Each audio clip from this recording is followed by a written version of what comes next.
ذلك أنه يرد في سند آخر. نعم. شكرا.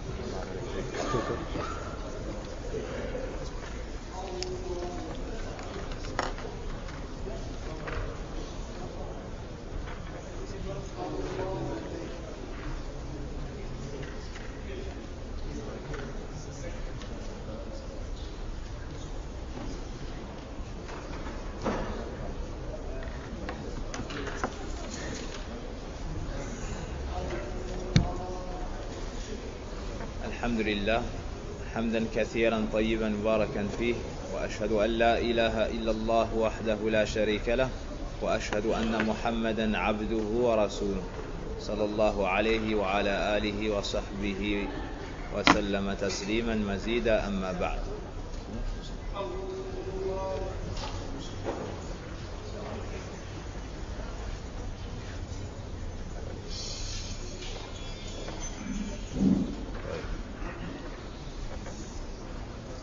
قال الإمام النووي رحمه الله تعالى: الحديث 11 عن أبي محمد الحسن بن علي بن أبي طالب سبط رسول الله صلى الله عليه وسلم وريحانة رضي الله عنهما قال: حفظت من رسول الله صلى الله عليه وسلم: دع ما يريبك إلى ما لا يريبك.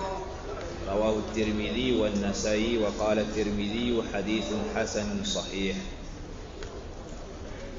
Le 11e hadith que l'imam al-Nawawi rahimahullah ta'ala nous cite ici d'après Abu Muhammad al-Hassan, le fils de Ali ibn Abi Talib radiyallahu anhuma, le petit-fils du messager d'Allah sallallahu alayhi wa sallam, et sa senteur, sa bonne odeur, a dit: j'ai retenu du messager d'Allah sallallahu alayhi wa sallam: délaisse ce qui suscite en toi le doute pour ce qui ne le suscite pas.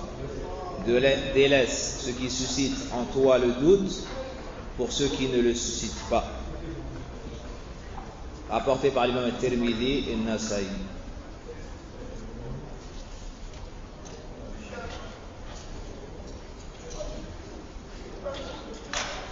Donc Al-Hassan radiyallahu anhu fait partie des jeunes compagnons du prophète sallallahu alayhi wa sallam.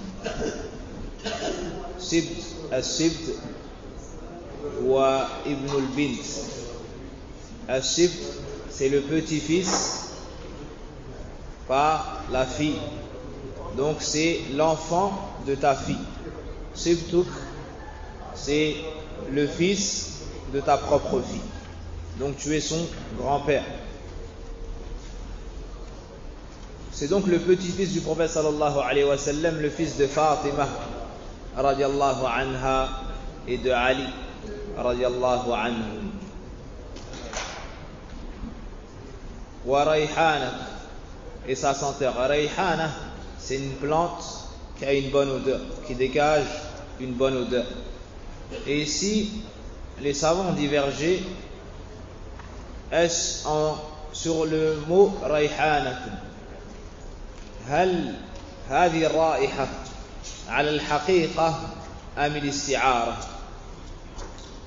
Les savants ici ont divergé. Certains ont dit qu'ici le rapporteur du hadith a émis une ressemblance entre Al-Hassan, le petit-fils du prophète sallallahu alayhi wa sallam, et la plante Rayhana, qui est une plante qui a une bonne odeur. Cela ne veut pas dire que Al-Hassan avait une odeur. Cela ne veut pas dire que Al-Hassan avait une bonne odeur. Mais c'est une image et c'est une ressemblance. Car tout comme la personne qui sent une bonne odeur éprouve et ressent un plaisir et une tranquillité et se repose de par cette senteur, de la même façon le prophète sallallahu alayhi wa sallam aimait Al-Hassan radiallahu anhu, et lorsqu'il le voyait, le prenait, ça lui faisait du bien, il était content, tout comme la personne qui sent une bonne odeur se tranquillise et ça lui procure un bien-être. De la même façon le prophète sallallahu alayhi wa sallam était, lorsqu'il voyait Al-Hassan, le prenait D'autres parmi les savants ont dit non. Cela est selon le sens apparent. Cela est selon le sens apparent. C'est-à-dire que c'était la bonne odeur que le prophète sallallahu alayhi wa sallam aimait sentir. Donc Al-Hassan avait une bonne odeur. Et ils ont donné comme exemple, pour appuyer cet avis, lorsque la mère prend son enfant particulièrement après l'avoir quitté un certain moment ou un certain temps, elle le prend et le serre contre elle et sent son odeur. Elle y trouve une odeur. Elle se tranquillise en faisant cela. Et pareil pour l'enfant. L'enfant sent sa mère et reconnaît son odeur et se tranquillise lorsqu'il sent la bonne odeur de sa mère. Quoi qu'il en soit, le prophète sallallahu alayhi wa sallam aimait énormément ses petits-enfants Al-Hassan et Al-Hussein, et il les portait et il lui procurait un bien-être. Et le prophète sallallahu alayhi wa sallam a vanté ses mérites en disant Inna ibni hada sayyid. Il l'a appelé mon fils, il a dit mon fils, celui-ci est le meilleur, c'est-à-dire des jeunes. Par sa cause, Allah unira entre deux groupes de musulmans. Et la prophétie et ce que avait reçu le prophète sallallahu alayhi wa sallam de la part d'Allah azza wa jalla comme information, s'est réalisé à l'époque de Muawiyah radiallahu anhu, Yazid ibn Muawiyah, lorsque Al-Hassan a été calife et qu'il a laissé le califat pour Muawiyah radiallahu anhum ajma'in.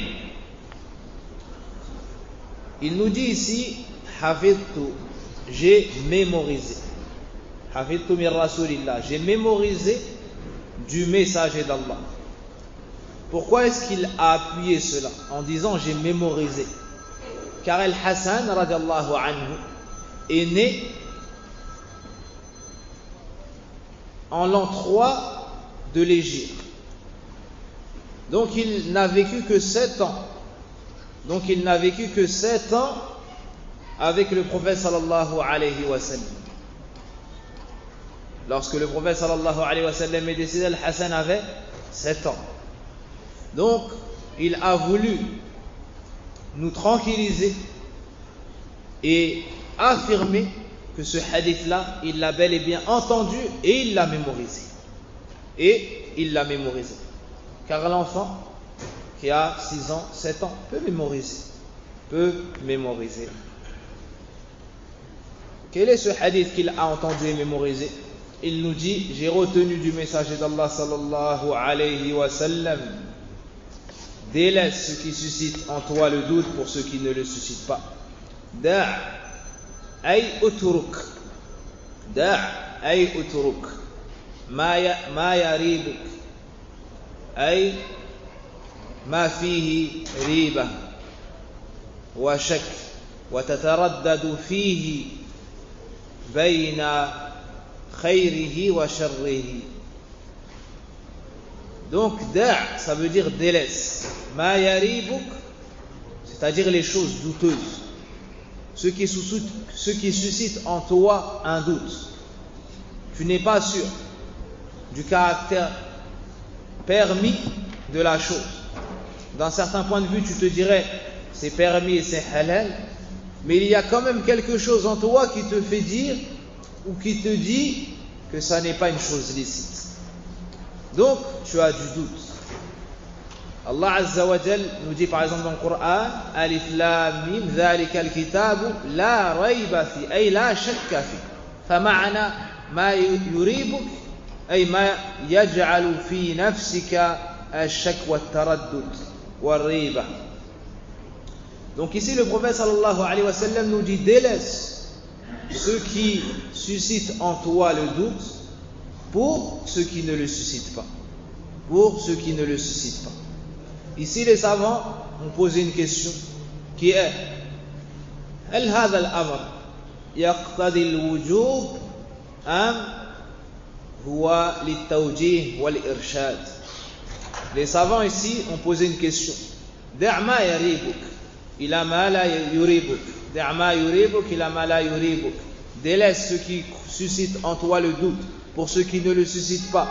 Est-ce que c'est un ordre? Est-ce que c'est wajib?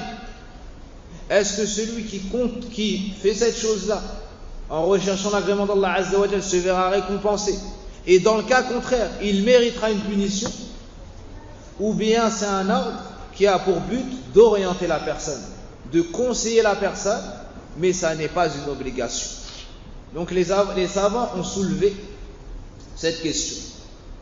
Et parmi les savants, certains ont dit que celui qui médite et qui regarde l'ensemble des hadiths qu'a ramené l'imam al-Nawawi, rahimahullahu ta'ala, il verra qu'il y a 3 hadiths qui nous parlent des choses douteuses.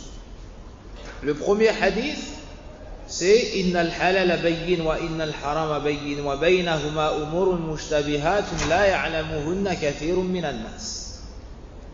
Ensuite, le prophète sallallahu alayhi wa sallam nous a dit comment nous comporter dans cela. Le halal est évident, illicite. Le haram est évident, l'illicite. Et entre les deux, il y a les choses ambiguës. Le prophète sallallahu alayhi wa sallam, dans le 10e hadith, nous a appris comment nous comporter. Celui qui s'éloigne des choses douteuses aura préservé sa religion entre lui et Allah Azza wa Jal et son honneur entre lui et les gens. Et celui qui tombe dans les choses ambiguës, douteuses, ou les choses ambiguës, tombera, c'est-à-dire cela le poussera à force à tomber dans le haram qui est évident, dans l'illicite clair. Ensuite, il y a ce hadith. Da'ma yuribuk ila ma la yuribuk. Plus loin, il y a le hadith dans lequel un compagnon a questionné sur al-bir ou al-ithm, le bien et le mal. Alors le prophète sallallahu alayhi wa sallam lui a répondu: al-bir matma'anna bihi nafs. An-nafs. Le bien, c'est ce sur quoi, c'est ce qui te cause la tranquillité lorsque tu le fais. T'es mutma'in, tu sais que c'est bien. Wal-ith ma haka fi sadr. Le péché, c'est ce qui te gêne à l'intérieur. Ça te ronge à l'intérieur. Wa karihta an yattali'a lin-nas. Et tu détesterais que les gens sachent que tu as fait cette chose. Donc c'est un péché, t'es dans le doute, mais si tu ressens ça, c'est que ça tire vers le péché, tu dois t'en éloigner. Plus ce hadith. Donc quand on unit ces 3 hadiths, on voit que c'est plus une orientation et un conseil qu'un ordre obligatoire. Et celui qui met en pratique ce hadith dans sa vie quotidienne, il évitera beaucoup de mauvaises choses et se mettra à l'abri de nombreux maux.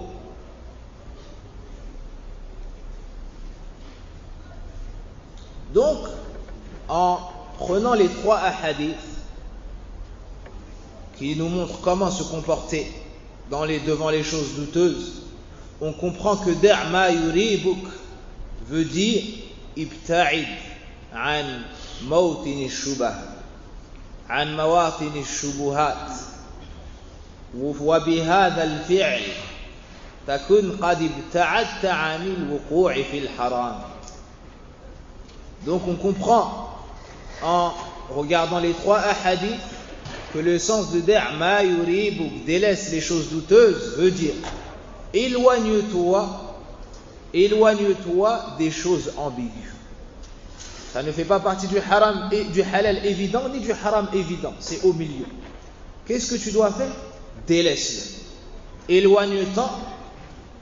Et comment reconnaître cela? C'est ce qui te ronge à l'intérieur après l'avoir fait, ou c'est ce qui te gêne avant de le faire. Tu n'es pas tranquille à l'idée de le faire, et après l'avoir fait, ou lorsque tu le fais, ça te ronge de l'intérieur et tu as des doutes, et tu te poses la question, mais est-ce que c'est vraiment une bonne chose? Tu te poses la question. Et si jamais on te voyait en train de faire cela, tu aurais détesté. Et si jamais les gens seraient informés après que tu l'aies fait, tu aurais détesté cela. Ben ici, le prophète sallallahu alayhi wa sallam, concernant ces choses, nous dit quoi? Da'hu. Éloigne-t'en. Délaisse-le. Et cela vaut pour toutes les choses de la vie quotidienne. Vaut pour toutes les choses de la vie quotidienne. Que ce soit dans la croyance authentique et évidente. Elle est dans le Coran, elle est dans la Sunna. Ce qui est évident, tu le prends. Et ce qui est douteux, tu t'en éloignes. Si quelqu'un vient et te dit des paroles douteuses dans la croyance, éloigne-t'en et va vers ce qui est évident. Va vers les gens de la Sunna. Concernant les adorations, tu veux faire un acte d'adoration et tu as un doute. Est-ce que le prophète sallallahu alayhi wa sallam l'a fait comme ça ou pas? Qu'est-ce que tu fais? Tu t'en éloignes et tu vas poser la question à quelqu'un qui sait. Concernant la nourriture et la boisson, il y a des choses qui sont évidentes. Telle boisson et l'eau, c'est halal. Il y a des choses, donc de manière évidente, c'est halal. Et il y a des choses qui sont haram de manière évidente, comme le khamr, comme le riba, les intérêts, même si beaucoup malheureusement parmi les musulmans sont tombés dans ce grand péché, ce grave péché, le fait de prendre des crédits avec intérêt, c'est haram et ça fait partie des grands péchés. Et celui qui après avoir entendu le conseil et l'exhortation ne délaisse pas cela et ne se repent pas, Allah dit fa'adhanu biharbin min Allah wa rasulih. Attendez-vous à recevoir la guerre venant d'Allah et de son message. Et que penser d'une personne qui recevra la guerre d'Allah Azza wa Jalla? Si Allah lui déclare la guerre, qu'est-ce qu'on peut attendre de cette personne? Wala hawla wala quwwata illa billah.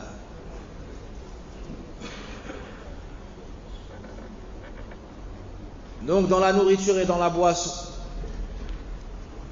on s'éloigne des choses douteuses et on va vers les choses licites de manière évidente. Et nombreux sont les gens qui posent des questions sur les choses douteuses. Et c'est le comportement à avoir. Mais notre partie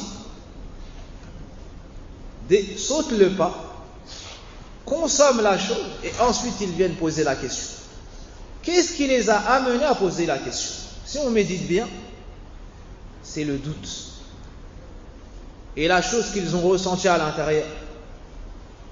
Et c'est le fait qu'ils auraient détesté être vus en train de faire la chose. Donc lui était dans ce cas-là. Qu'est-ce qu'il aurait dû faire? Il aurait dû s'éloigner et délaisser la chose qui suscitait en lui le doute. La chose qui suscitait en lui le doute. Il y a ce qu'on appelle al-wara'. Al-wara', c'est une sorte de crainte qui consiste à t'éloigner des choses qui pourront te nuire lorsque tu rencontreras Allah subhanahu wa ta'ala. Al-wara' tarkuka min ad-dunya ma yadurruka fil akhirah. Comme قال العلامة ابن تيمية رحمه الله تعالى. Al-wara', c'est le fait de délaisser les choses de ce bas monde qui te causeront du tort le jour où te rencontrera Allah subhanahu wa ta'ala, le jour de la résurrection. Donc lorsque tu vois une chose, il te faut te poser une question avant de t'engager dans la chose. Que ce soit dans le travail, que ce soit dans la nourriture ou autre, que ce soit dans le mariage, pose-toi cette question. إذا أقدمت على هذا الفعل هل بعد ذلك العاقبة ستكون حميدة أم لا؟ هذا هو السؤال.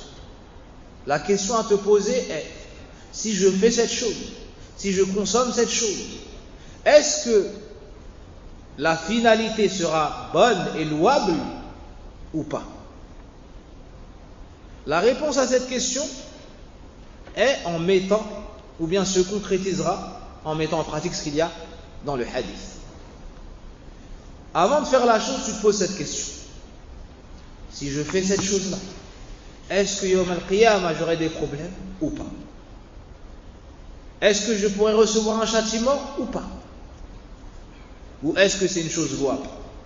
Si la chose est louable, alors il n'y a pas de mal à s'engager. Si la réponse est oui, j'aurai des problèmes, ou peut-être, même si tu n'arrives pas au niveau de la certitude, tu arrives au niveau du doute. Donc, à 50-50,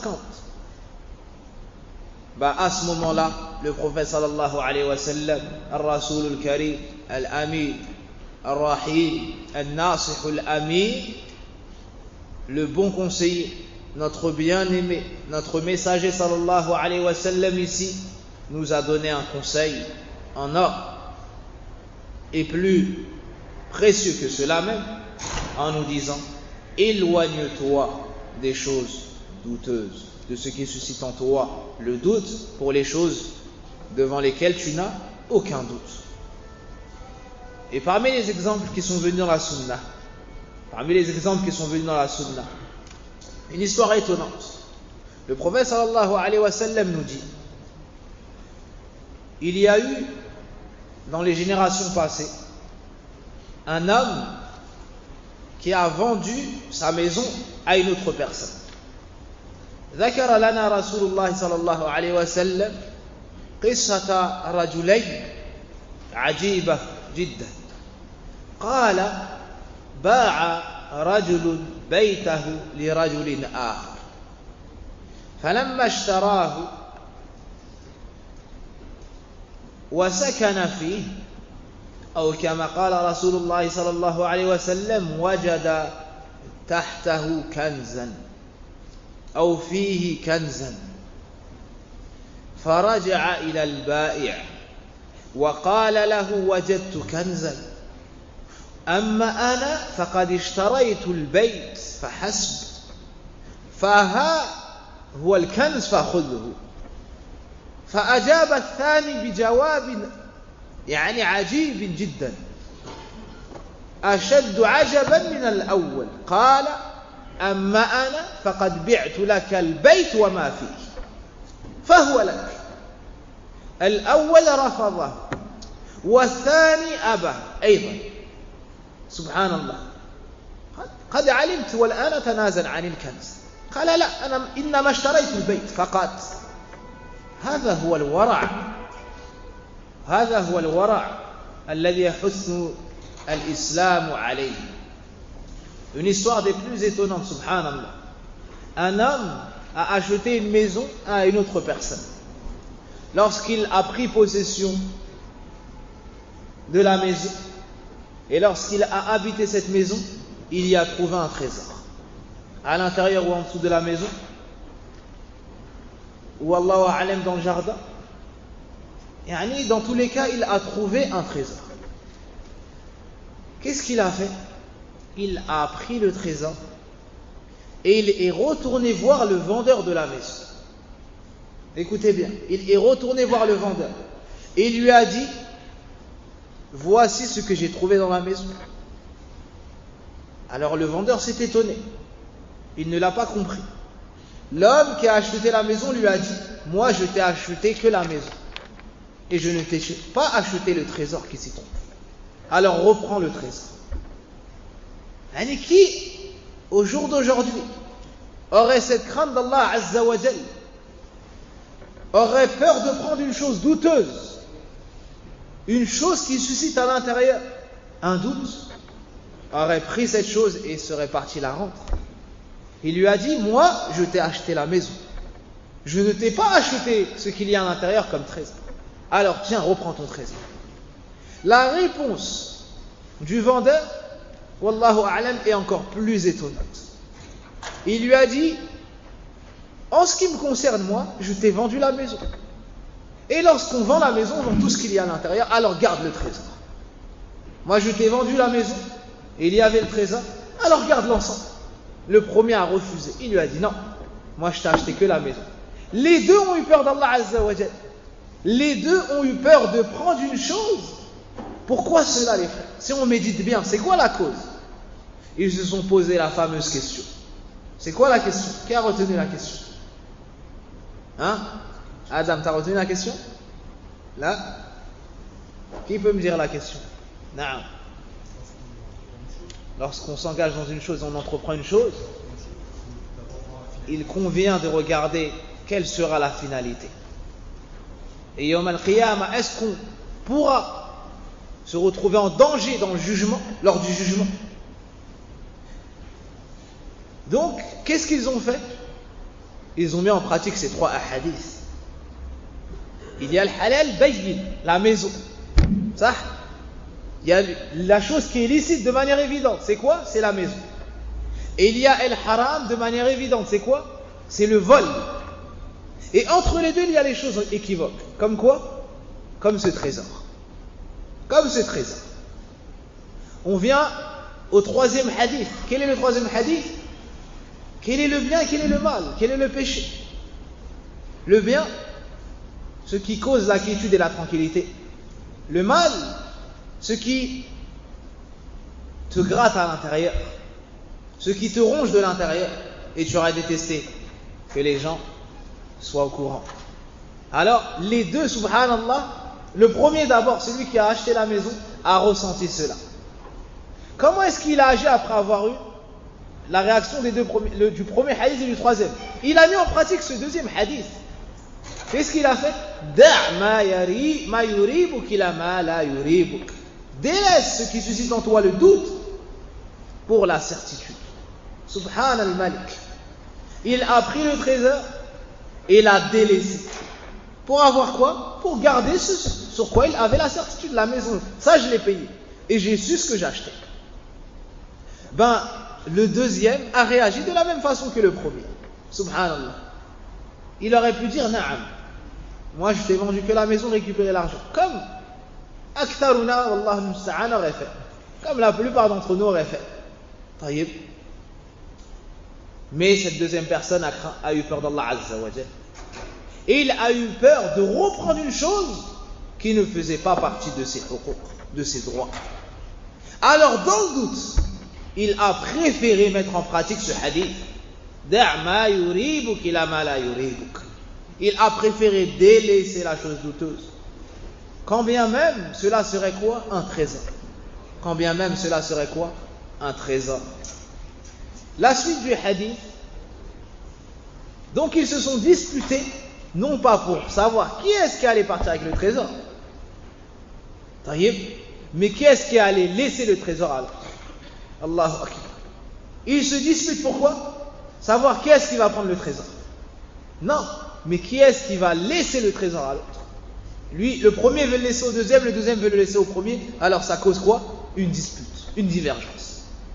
Une 3e personne est venue pour les orienter et les réconcilier, les conseiller. Il a dit au premier et au 2e: est-ce que vous avez des enfants? Ils ont répondu oui. Toi tu as quoi? J'ai un garçon. Et toi tu as quoi? J'ai une fille. Qu'est-ce qu'il leur a conseillé? Il leur a dit: mariez-les et donnez-leur le trésor. Ajib wallah. Mariez-les et donnez-leur le trésor. Et les deux sont tombés d'accord sur ça. Les deux sont tombés d'accord sur ça. Donc ça a fait des bienheureux. Ça c'est un exemple dans la sunna du prophète sallallahu alayhi wa sallam qui nous montre comment se comporter lors des choses douteuses, lors des choses qui suscitent en toi un doute. Et ça fait partie de la crainte d'Allah Azza wa Jal. Ça fait partie de la crainte d'Allah Azza wa Jal. Si tu te trouves dans une ville et que tu veux aller acheter de la viande et que tu as un doute sur telle personne, ça c'est la question qui ne cesse de venir et d'être posée. Je rentre dans une sandwicherie, dans un restaurant, et je vois que le vendeur vend également de l'alcool, en plus de la viande et de ça et de ça et de ça, et de ces sandwichs. Est-ce que j'ai le droit d'acheter sa viande ou pas? Le fait qu'il vende de l'alcool, ça ne rend pas haram sa viande. D'accord? La viande est halal, c'est un musulman qui a égorgé la bête et qui a dit Bismillah. D'accord? Ou elle est halal si c'est la viande des gens du livre également, les juifs et les chrétiens, comme Allah Azza wa Jalla dit dans le Coran. Mais toi, lorsque tu es venu chez lui, tu as vu du fisc, tu as vu de la perversion, tu as vu de l'alcool. et tu as vu que dans ce domaine-là, il ne craignait pas Allah Azza wa Jal comme il devait le faire. Est-ce que tu achètes quand même ou pas? Si tu achètes et qu'on te dit que c'est halal, tu ne prends pas de péché. Mais quel est le conseil du prophète sallallahu alayhi wa sallam? Da'ma yuribuk. Toi tu as des doutes, tu te dis mais lui il vend de l'alcool. Qui me dit que cette viande, il nous dit qu'elle est halal, or qu'en vrai elle n'est pas halal? D'accord? La personne qui arrive à ce niveau de doute, le mieux pour lui c'est quoi? C'est de délaisser ce qui a suscité en lui ce doute et d'aller acheter dans l'autre, chez l'autre commerçant. D'aller acheter chez l'autre commerçant afin qu'il soit tranquille. Afin qu'il soit tranquille. Mais on ne dira pas d'une personne qui a acheté qu'elle est tombée dans le haram. On ne dira pas d'une personne qui a acheté qu'elle est tombée dans le haram tant qu'elle n'a pas eu les preuves que cette viande n'est pas haram, qu'elle n'est pas halal. D'accord? Qu'elle n'a pas été halal. Il n'a pas de preuve de cela, on ne peut pas lui interdire cela.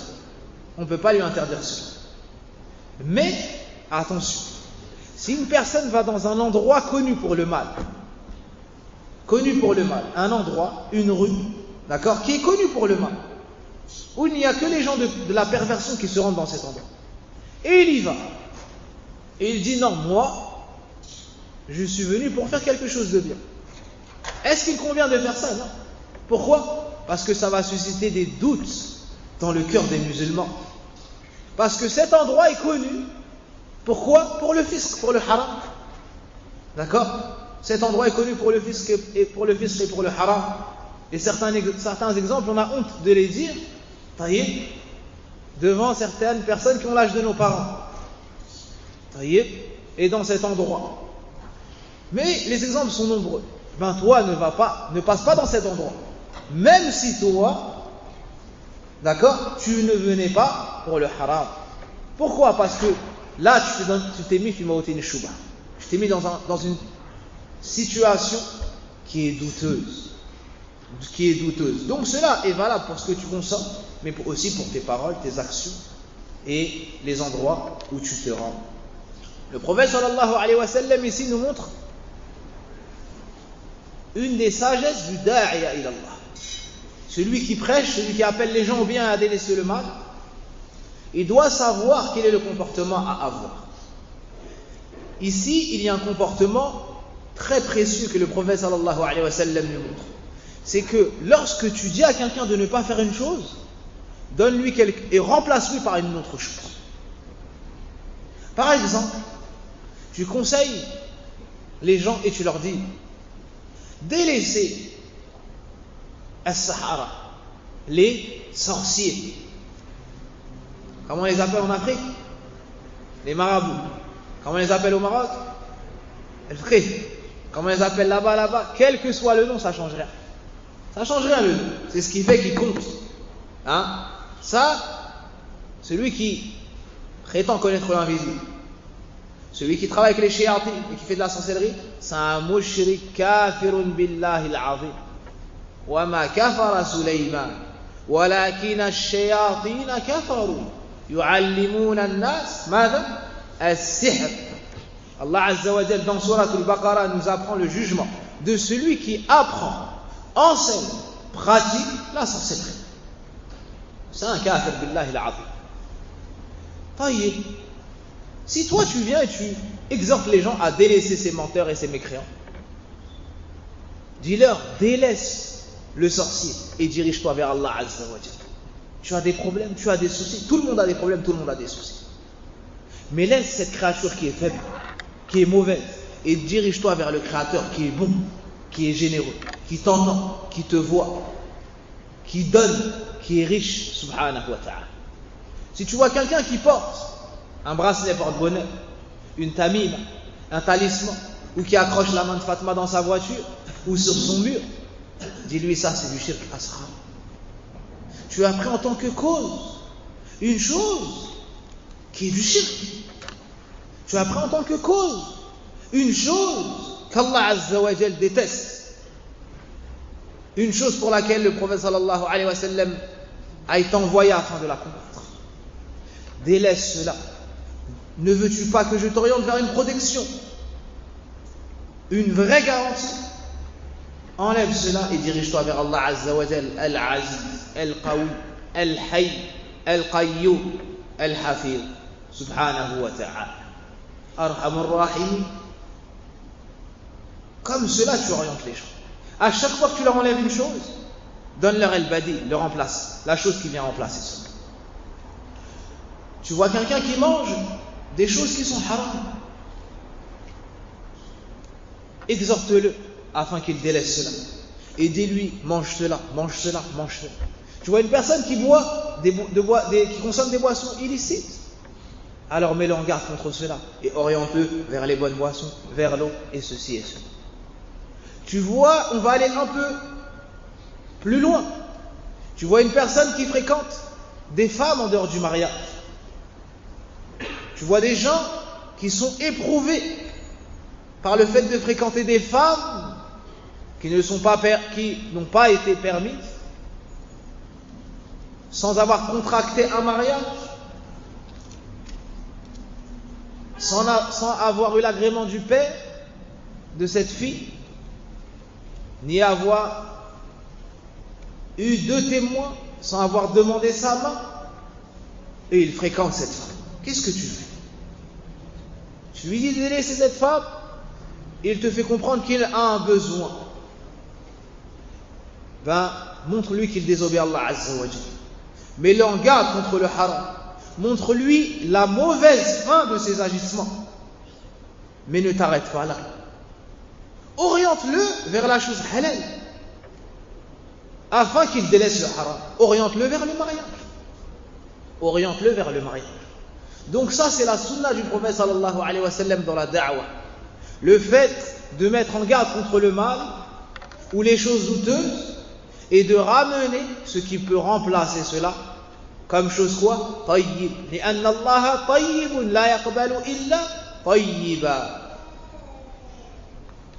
Donc, il nous dit à la fin, إلى ما لا يريبك. وما في الحديث موصولة بمعنى الذي ويعم كل شيء. دع ما يريبك. ما en arabe ici c'est dans le sens de ce qui, yani c'est général. Délaisse tout ce qui suscite en toi le doute. C'est pour ça que nous avons dit auparavant que c'est général, ça englobe toutes choses, que ce soit la nourriture, la boisson, les femmes, la croyance, les adorations. Tout ce qui est douteux, éloigne-toi et va vers ce qui est sûr. Dans le commerce, tu viens et tu achètes de la marchandise. Et tu sais que ça n'est pas du faux. Et tu sais que le prix de cette chose-là sur le marché est équivalent à 4 fois le prix que la personne veut te vendre cette chose. Ça suscite en toi un doute. Comment est-ce qu'il peut te vendre telle chose qui coûte par exemple 500 € sur le marché et lui il te la propose à 100 €? Et la chose est neuve. Tu te dis quoi? Que la société appartient à son père et qu'il veut te faire un cadeau? Non. C'est une chose douteuse. Peut-être qu'il l'a volé. Peut-être qu'il l'a trouvé, mais que ça appartient à quelqu'un qui va venir le réclamer par la suite. Donc dans ce cas-là, le mieux et la sagesse que nous enseigne le prophète sallallahu alayhi wa sallam est de s'éloigner de ça. Dans les paroles, n'avons-nous pas dit que ça englobe tout? Ça englobe tout. Dans les paroles, donc on cite un exemple pour les paroles. Tu parles avec quelqu'un et tu fais des blagues. D'accord? Tu fais des blagues. Et tu sais que le prophète sallallahu alayhi wa sallam plaisantait, mais il ne plaisantait que dans la vérité. Et tu sais que le prophète sallallahu alayhi wa sallam a dit: malheur à lui, malheur à lui, malheur à lui. Qui ça au messager d'Allah? Celui qui plaisante en mentant pour faire rire l'assemblée. C'est un péché qui est grave. Tu as le droit de plaisanter, tu as le droit de t'amuser. Mais est-ce que tu as le droit de mentir? Al-kadhib min kaba'ir al-dhunub. Le mensonge fait partie des grands péchés, des péchés les plus graves. Wa shay bi shay yuzkar. Le Cheikh Rabi' hafidahullah ta'ala, Il nous dit que kullu bani adam khata, tout fils d'Adam est péché. Mais il y a un péché qu'on n'a jamais trouvé chez les compagnons. Parmi les péchés qu'on n'a jamais trouvés, le mensonge. Le mensonge, aussi petit soit-il, n'a jamais été répertorié chez les compagnons. Radiyallahu anhu. Donc lorsque tu plaisantes, il y a des plaisanteries de manière évidente qui sont permises. Il y a des plaisanteries de manière évidente qui sont haram. Et il y a d'autres choses qui sont équivoques. Qu'est-ce qu'il convient de faire? De t'éloigner de ça. De t'éloigner de ça. Parce que peut-être que tu tombes dans la moquerie, qui est un grand péché. Tu commences par la plaisanterie, tu tombes dans la moquerie. C'est pour cela que le prophète sallallahu alayhi wa sallam a dit celui qui s'éloigne des choix. Et s'il nous dit éloigne-toi de ce qui est douteux. Il y a aussi les paroles ou les discussions. Tu commences par la vérité. Ensuite, tu embellis cette vérité. Certaines personnes n'arrivent pas à rester droit dans les paroles. Il trouve que son histoire est trop fade. Il veut l'embellir. Alors il commence à ajouter. Il commence à ajouter et à illustrer son histoire. Si ça avait été un film, on aurait dit des effets spéciaux. Il est dans la limite. Il ne ment pas. Et si tu lui dis, mais tu m'avais dit ça, c'est pas vrai, il te répond, si. Ce que je voulais dire par ça, c'était ça. Et ce que je voulais dire par ça, c'était ça. Là, tu commences à t'éloigner. Et tu commences à tomber, où tu es déjà dans les choses douteuses, et tu commences à tomber dans le haram. Éloigne-toi de ça. Sidqul hadith. Sidqul hadith. Sois véridique. Sois véridique. Et lorsque tu dis une parole à quelqu'un, veille à ce qu'il la comprenne comme tu voulais lui dire. D'accord? Et le prophète sallallahu alayhi wa sallam n'a permis de mentir que dans 3 cas. Que dans 3 cas. Lors de la guerre à l'ennemi, pour réconcilier entre 2 personnes ou 2 groupes de personnes qui sont en conflit. Contrairement à ce qu'on peut voir à notre époque, les gens mentent pour causer le conflit. Wal'iyadhu billah. Et troisièmement, ce que dit l'homme à son épouse. Ce que dit l'homme à son épouse. Comme quoi, par exemple, il lui dit tu es la plus belle. Alors que peut-être lui, il sait qu'elle n'est pas la plus belle et peut-être qu'elle a atteint l'âge de 70 ans. Mais il lui dit tu es la plus belle et ça rentre la joie dans son cœur. Et parmi les grandes adorations, le fait de faire entrer la joie dans le cœur du musulman. Et il dit à son père Jazakallahu khayran, tu es celui qui est la cause de mon islam et tu es celui qui est la cause du fait que je fais la prière et que j'ai mémorisé une partie du Coran et que j'ai appris la langue arabe, alors que peut-être son père n'a pas inscrit au cours d'arabe. Mais il embellit la chose. Cela est permis. Et le haqq qu'a ton père sur toi est immense. Et le haqq qu'a sur toi ta mère est immense. Et quoi que tu puisses faire, ça ne remboursera pas ce qu'ils ont fait pour toi. Alors tu peux faire des éloges et montrer qu'ils sont la cause. Car dans tous les cas, ils sont la cause de ta venue au monde. Donc par la suite de ce que tu as fait. Mais est-ce qu'il convient à ce que l'homme dépasse les limites?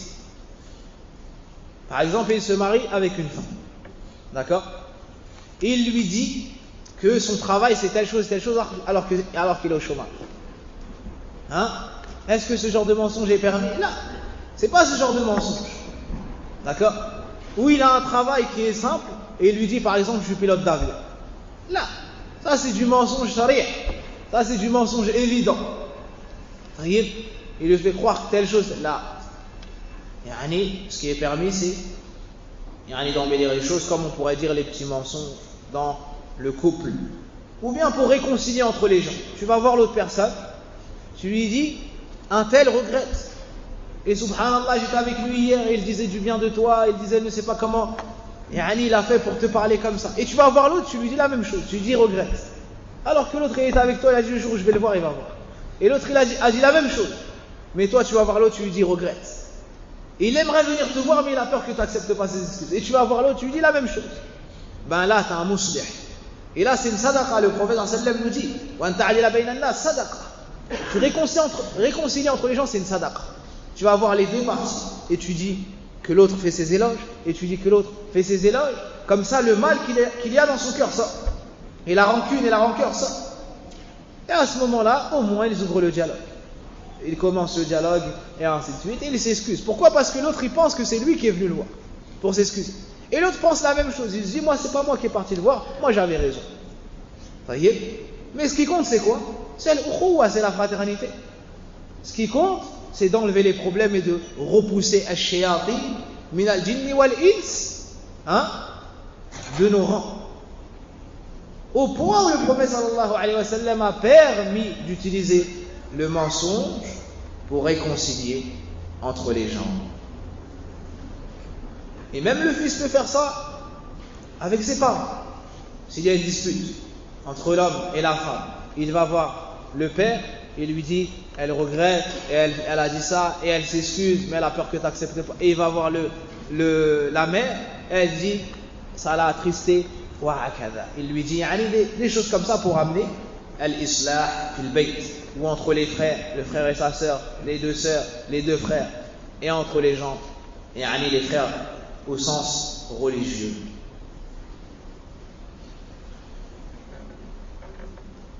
Ila ma la yuribuk. Donc tu délaisses ce qui est douteux. Pourquoi? Pour les choses claires, les choses évidentes. En ce qui concerne les paroles, tu dis ce qui est clair, ce qui est évident. Pas une parole où on peut comprendre beaucoup de choses. قال الله سبحانه وتعالى وقل لعبادي يقولوا التي هي أحسن إن الشيطان ينزغ بينهم إن الشيطان كان للإنسان عدوا مبينا.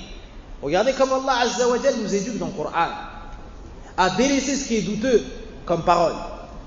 Il nous dit, subhanah, et dit aux croyants de dire ce qu'il y a de meilleur. Ça veut dire quoi dire ce qu'il y a de meilleur? Toi, pour dire une phrase, tu as le choix entre dire telle phrase et telle phrase. Choisis la meilleure phrase. Celle où on ne pourra pas comprendre un mal, celle où on ne comprendra pas mal ta parole, et ensuite ça va causer des troubles. Non, dis une parole claire et évidente. Comme ça, même ceux qui veulent faire la fitna ne pourront pas aller voir l'autre et lui dire il a dit ça. Tu sais ce qu'il veut dire quand il a dit ça? Il veut dire ça, il veut dire ça, il veut dire ça. Il y avait 70 façons de comprendre la parole bonne et une seule mauvaise. Et lui, il a pris la mauvaise, il est parti la répondre. Allah musta'an. Donc, dans les paroles, tu dis que ce qu'il y a de bon. Dans ton comportement, tu fais ce qu'il y a de bon. Tu fais ce qu'il y a de bon. Par exemple, quelqu'un te dit une mauvaise parole. D'accord? Tu sais que si tu te tais, tu ne lui réponds pas. Allah Azza wa Jal t'élève. T'élève, subhanahu wa ta'ala. Et tu sais aussi que de lui répéter la mauvaise parole, c'est permis. Parce qu'il t'a dit une mauvaise parole. Et toi, tu veux lui dire une autre parole. Mais tu ne sais pas si c'est pire ou pas. Je dis, c'est lui qui a commencé de toute façon. Et ton shaitan vient et comment on va dire ça? Il te pousse. Et il t'embellit les choses au point de te dire, mais de toute façon, c'est lui qui a commencé et c'est pas la première fois. Alors moi, je vais lui dire plus. Parce que lui m'avait déjà dit ça tel jour. Et tel jour, on m'a dit qu'il a parlé sur moi. Alors tu commences à parler. Et c'était toi l'opprimé et tu deviens l'injuste. Il t'a dit une parole, tu en dis deux. Il t'a dit une petite parole, tu dis des gros mots. Et tu l'insultes. Et c'est encore pire si cela se passe dans les lieux qu'on doit respecter. À la base, c'est haram déjà. C'est haram, même dans le pire endroit. Mais dans les lieux saints, comme Masjid al-Haram, ou autre, c'est pire. À la mosquée, c'est pire. Ou devant ses parents, c'est pire. Et ainsi de suite. Donc tu t'éloignes de tout ce qui est douteux pour les choses qui sont licites de manière évidente. Comme ça, tu seras à l'abri dans ta religion. Allah Azza wa Jal ne te châtiera pas. Tu seras à l'abri dans ton honneur. Les gens ne vont pas parler en mal de toi. Wa bihadha al-qadr نختم هذا الحديث 11 بحمد الله عز وجل وإعانته وتوفيقه تبارك وتعالى ونسأله المزيد من فضله. نسأل الله تبارك وتعالى يعلمنا ما جهلنا ويوفقنا إلى ما يحب ويرضى.